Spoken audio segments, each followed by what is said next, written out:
പ്രിയമുള്ളവരെ, വിശുദ്ധ ബൈബിൾ ഉൽപ്പത്തി മുതൽ വെളിപാട് വരെ നമുക്കൊന്നിച്ച് ഒരു വട്ടമെങ്കിലും വായിച്ച് ധ്യാനിക്കുക എന്ന ഉദ്ദേശത്തോടു കൂടിയാണ് ഈ പോഡ്കാസ്റ്റ് ചെയ്യുന്നത്. ഈ ബൈബിൾ പാരായണത്തിന് നമ്മൾ ഉപയോഗിക്കുന്നത് POC മലയാളം ബൈബിളാണ്. ഓർക്കുക, നാം വചനം വായിക്കുമ്പോൾ ഈശോ വചനമായി നമ്മോടൊപ്പം ഉണ്ടായിരിക്കും. മുടക്കം കൂടാതെ വചനം വായിക്കുന്നത് ഒരു നിയോഗമായി നമുക്കെടുക്കാം. അതിനായി പരിശുദ്ധാത്മാവേ, ഞങ്ങളെ ശക്തിപ്പെടുത്തണമേ എന്ന് പ്രാർത്ഥിക്കാം. അതോടൊപ്പം വചനത്തിലെ വാഗ്ദാനങ്ങൾ ഞങ്ങളിലും ഞങ്ങളുടെ കുടുംബങ്ങളിലും നിറവേറണമേ എന്ന് പ്രാർത്ഥിച്ചുകൊണ്ട് നമുക്ക് ആരംഭിക്കാം. ഇന്ന് നമ്മൾ വായിച്ച് ധ്യാനിക്കുക സാമുവേൽ പ്രവാചകന്റെ 1-ാം പുസ്തകത്തിലെ 21 22 അധ്യായങ്ങളാണ്. അധ്യായം 21. ദാവീദ് ഒളിച്ചോടുന്നു. ദാവീദ് നോബിൽ പുരോഹിതനായ അഹിമെലെക്കിന്റെ അടുക്കൽ എത്തിച്ചേർന്നു. അഹിമെലെക്ക് സംഭ്രമത്തോടെ ദാവീദിനെ എതിരേറ്റുകൊണ്ട് ചോദിച്ചു, നീ എന്താണ് തനിച്ച്? കൂടെ ആരുമില്ലേ? ദാവീദ് പറഞ്ഞു, രാജാവ് ഒരു കാര്യം എന്നെ ഏൽപ്പിച്ചിരിക്കുന്നു. ഞാൻ നിന്നെ ഏൽപ്പിച്ചയക്കുന്ന കാര്യം ആരും അറിയരുതെന്ന് എന്നോട് കൽപ്പിച്ചിട്ടുമുണ്ട്. എൻ്റെ ഭൃത്യന്മാരോട് ഇന്ന സ്ഥലത്ത് വരണമെന്ന് ഞാൻ ഏർപ്പാട് ചെയ്തിട്ടുണ്ട്. ആകയാൽ അങ്ങയുടെ കൈവശം എന്തുണ്ട്? എനിക്ക് 5 അപ്പം തരുക, അല്ലെങ്കിൽ ഉള്ളതാകട്ടെ. പുരോഹിതൻ ദാവീദിനോട് പറഞ്ഞു, വിശുദ്ധ അപ്പമല്ലാതെ സാധാരണ അപ്പം എൻ്റെ കൈവശമില്ല. നിന്റെ ഭൃത്യന്മാർ സ്ത്രീകളിൽ നിന്നകന്നു നിന്നവരാണെങ്കിൽ മാത്രമേ തരുകയുള്ളൂ. ദാവീദ് പറഞ്ഞു, സത്യമായി ഞാൻ യാത്ര പോകുമ്പോഴൊക്കെ ഞങ്ങൾ സ്ത്രീകളിൽ നിന്നകന്നിരിക്കും. സാധാരണ യാത്രയിൽ പോലും എൻ്റെ ഭൃത്യന്മാരുടെ പാത്രങ്ങൾ ശുദ്ധിയുള്ളവയായിരിക്കും. അതിലെത്രയോ അധികമായി ഇന്ന്. പുരോഹിതൻ അവന് വിശുദ്ധയപ്പം കൊടുത്തു. പുതിയത് പകരം വയ്ക്കാൻ കർത്താവിന്റെ സന്നിധിയിൽ നിന്ന് എടുത്തു മാറ്റിയ തിരുസാന്നിധ്യ അപ്പമല്ലാതെ അവിടെ വേറെ ഇല്ലായിരുന്നു. സാവൂളിന്റെ ഭൃത്യന്മാരിൽ ഒരാൾ അന്ന് അവിടെ കർത്താവിന്റെ സന്നിധിയിൽ ഉണ്ടായിരുന്നു. സാവൂളിന്റെ ഇടയ പ്രമാണിയും ഏദോമിനുമായ ദോയക് ആയിരുന്നു അത്. ദാവീദ് അഹിമെലെക്കിനോട് ചോദിച്ചു, അങ്ങയുടെ കൈവശം കുന്തമോ വാളോ ഉണ്ടോ? രാജാവ് കൽപ്പിച്ച കാര്യം നിർവഹിക്കാനുള്ള തിടുക്കത്തിൽ ഞാൻ വാളോ മറ്റായുധങ്ങളോ എടുക്കാൻ വിട്ടുപോയി. പുരോഹിതൻ പറഞ്ഞു, ഏല താഴ്വരയിൽ വെച്ച് നീ കൊന്ന ഫിലിസ്ത്യനായ ഗോലിയാത്തിന്റെ വാൾ ഏഫോദിന്റെ പിറകിൽ ഒരു ശീലയിൽ പൊതിഞ്ഞു വെച്ചിട്ടുണ്ട്. അത് വേണമെങ്കിൽ എടുക്കാം, അല്ലാതെ വേറൊന്നും ഇവിടെയില്ല. ദാവീദ് പറഞ്ഞു, അതിനു തുല്യം മറ്റൊന്നില്ല, അതെനിക്ക് തരിക. സാവൂളിന്റെ മുൻപിൽ നിന്നോടി ദാവീദ് അന്ന് തന്നെ ഗത്ത് രാജാവായ അക്കീഷിന്റെ അടുത്തെത്തി. അക്കീഷിന്റെ ഭൃത്യന്മാർ അവനോട് പറഞ്ഞു, ഈ ദാവീദ് ആ നാട്ടിലെ രാജാവല്ലേ?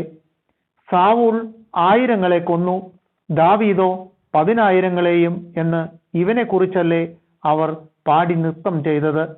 ദാവീദ് ഇതിന്റെ പൊരുൾ ഗ്രഹിച്ചപ്പോൾ ഗത്തിലെ രാജാവായ അക്കീഷിനെ വളരെയധികം ഭയപ്പെട്ടു.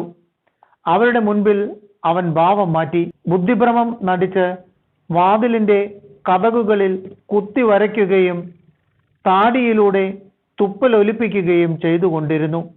അക്കീഷ് ഭൃത്യന്മാരോട് ചോദിച്ചു, ഇവൻ ഭ്രാന്തനാണെന്ന് നിങ്ങൾ കാണുന്നില്ലേ? അവനെ എന്തിന് എൻ്റെ അടുക്കൽ കൊണ്ടുവന്നു?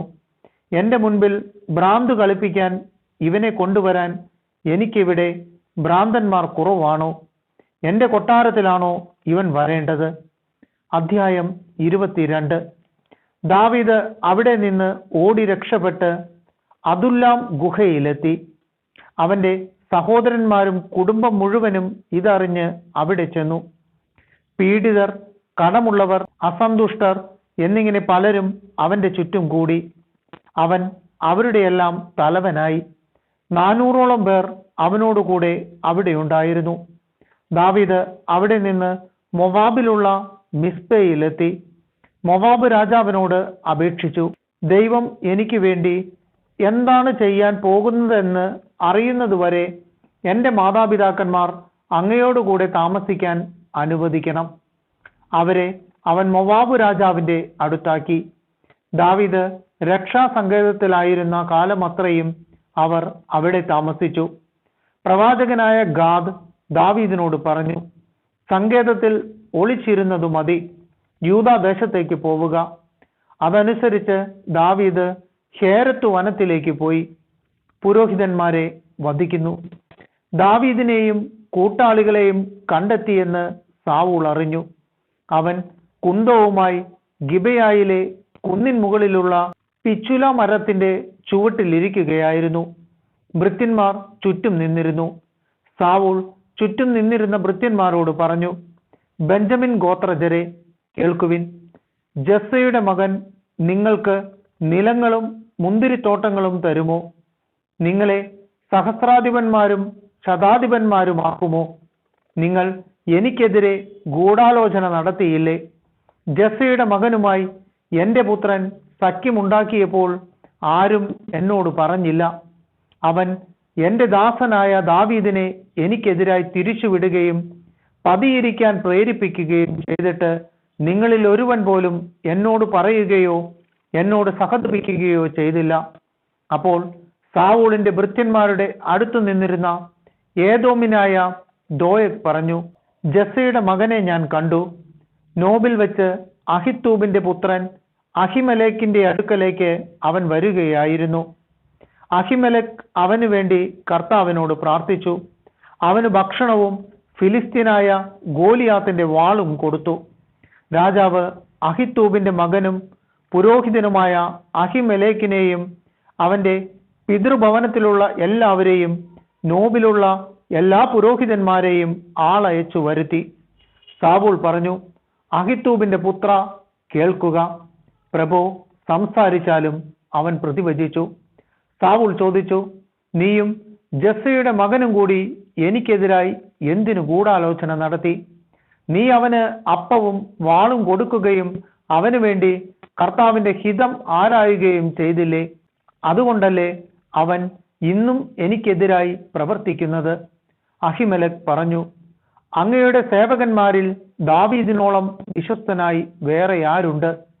അവൻ അങ്ങയുടെ മരുമകനും അംഗരക്ഷകരുടെ അധിപനും അങ്ങയുടെ ഭവനത്തിൽ ആദരിക്കപ്പെടുന്നവനും അല്ലേ? അവന് വേണ്ടി ദൈവത്തോട് ആരായുന്നത് ആദ്യമല്ല. രാജാവ് ഈ ദാസന്റെയോ പിതൃഭവനത്തിന്റെയോ മേൽ കുറ്റം ആരോപിക്കരുതേ. ഈ ദാസൻ ഇതൊന്നും അറിഞ്ഞിരുന്നില്ല. രാജാവ് പറഞ്ഞു, അഹിമേലെക്ക്, നീയും നിന്റെ കുടുംബവും മരിക്കണം. രാജാവ് അടുത്തു നിന്ന അംഗരക്ഷകനോട് ആജ്ഞാപിച്ചു, കർത്താവിന്റെ ആ പുരോഹിതന്മാരെ കൊന്നുകളയുക. അവരും ദാവീദിനോട് ചേർന്നിരിക്കുന്നു.